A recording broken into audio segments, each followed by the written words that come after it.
All right. Okay, are we ready, everyone?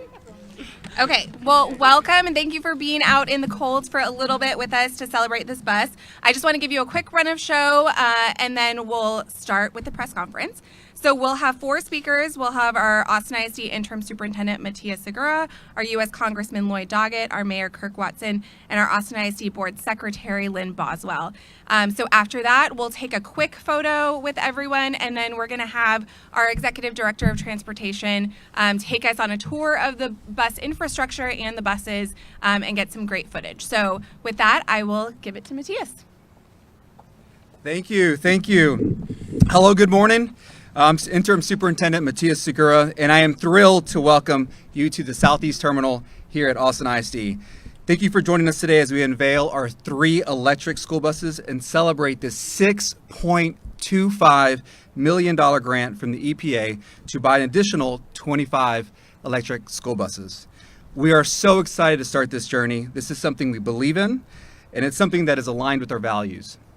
In October of 2022, Congressman Doggett was also here when the district committed to becoming the first school district in the state of Texas to convert its entire fleet to electric by 2035.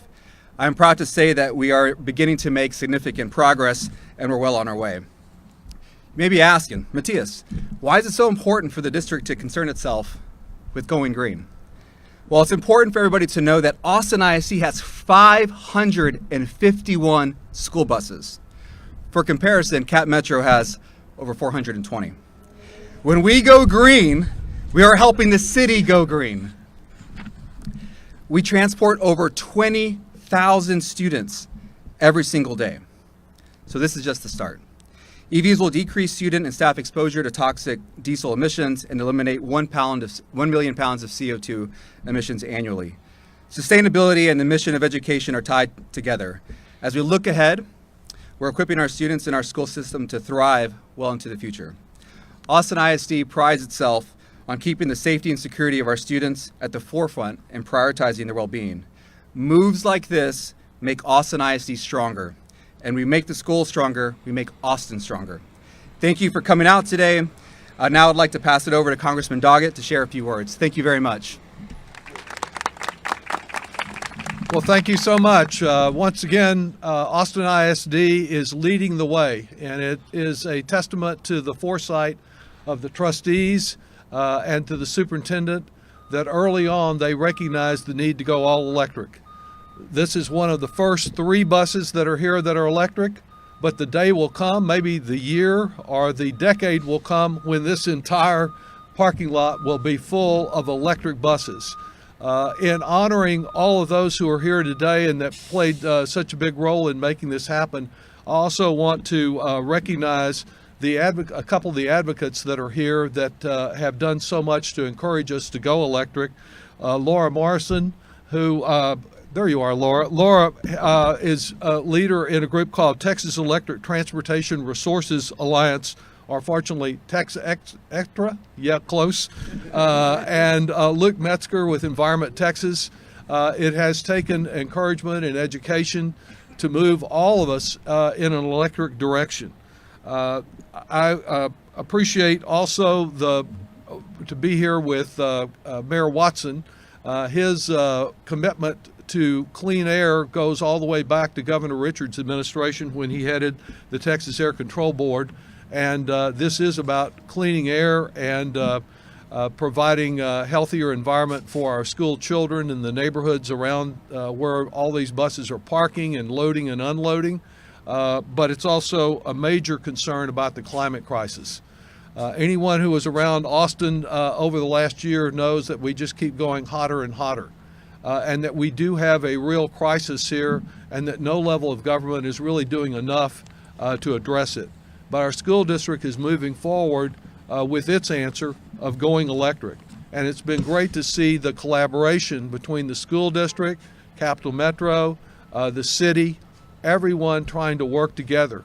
With so little getting done in Washington these days, with only pushback happening at the state level, it's important that we take the leadership here at the local level and use all of our resources that we can to provide an example of what forward-looking communities and governmental units can do when they want to solve this problem.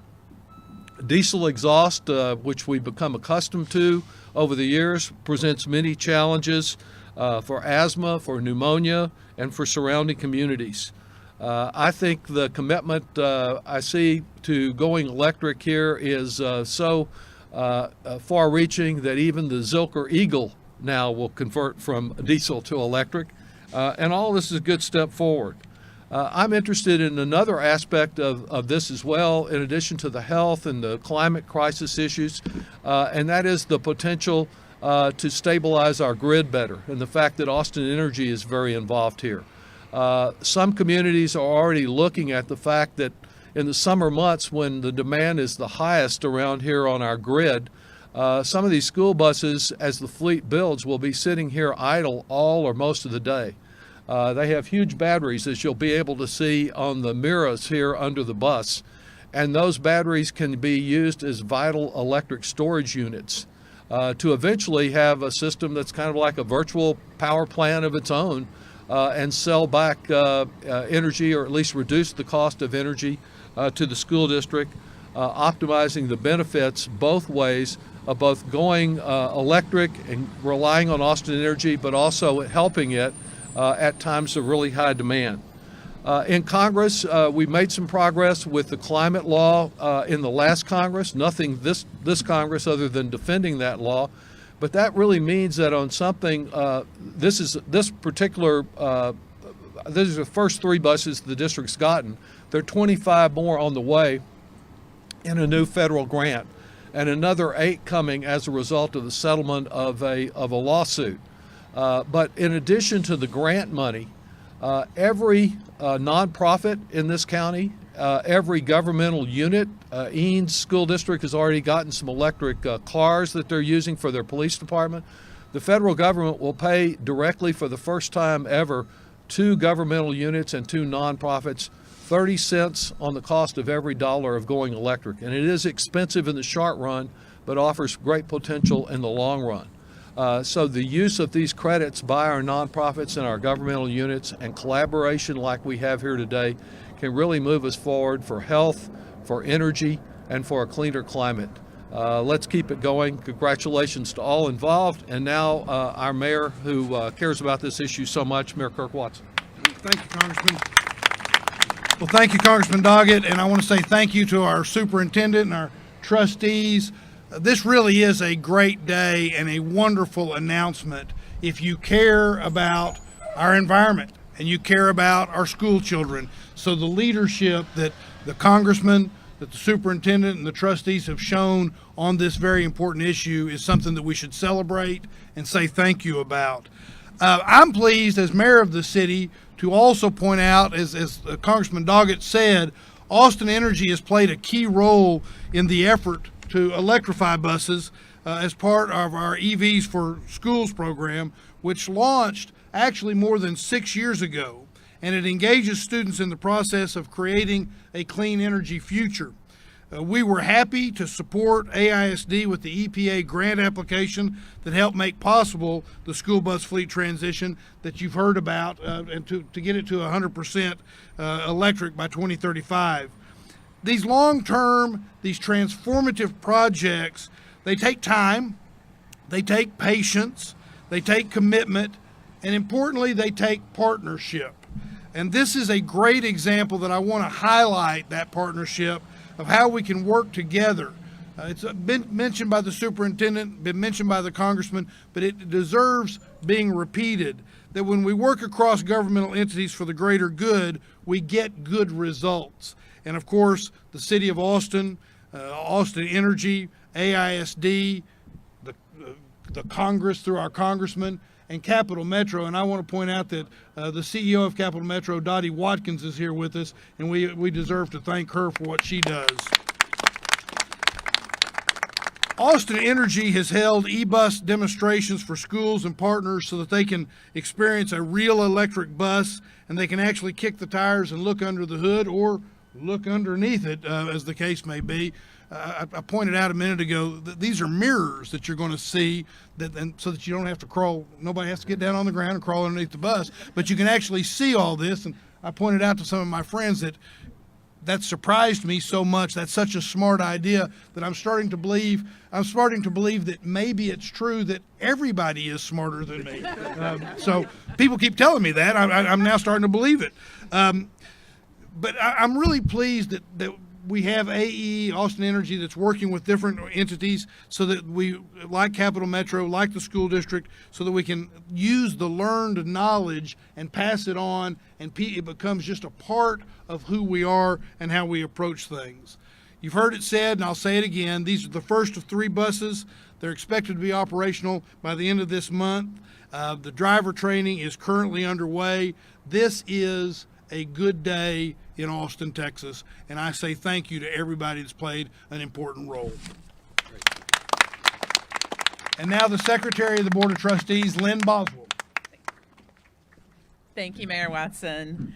And thank you all for being here today. It is so fantastic to see so many people here, so many different advocates and media to share this, and staff who've made this possible.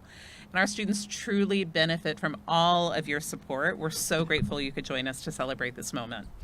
This commitment to electric buses goes hand in hand with the board's September 22 resolution to adopt zero greenhouse gas emissions by 2040. This directly impacts our students and staff in so many positive ways, and also supports the larger community goals of improving air quality community-wide. Fuel combustion in the transportation sector is the largest single source of greenhouse gas emissions in Travis County.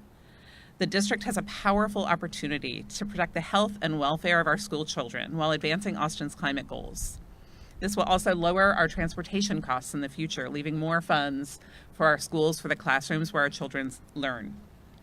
Thank you to our Transportation, Sustainability, and Office of Innovation and Development departments for their commitment to sustainability and the future of our community through sustainable practices.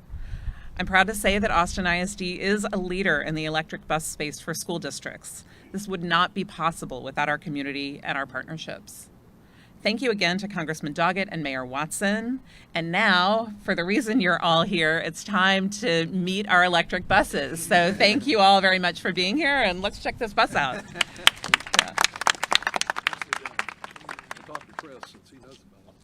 All right, so here's a quick rundown of what's going to happen now. So we're going to take a quick photo with the speakers and the supporters in front of the bus, and then we will invite everyone. You can go onto the bus, you can look at the mirrors. Also, the charging stations are over here that you're welcome to get footage of and take a look. Our Executive Director, Chris Hafizadeh, will be here to answer any questions about the bus. And we also have our bus manufacturer here, so if you have any technical questions. So with that, we're going to take a quick photo and then we'll get started. I'm wondering if we should, like,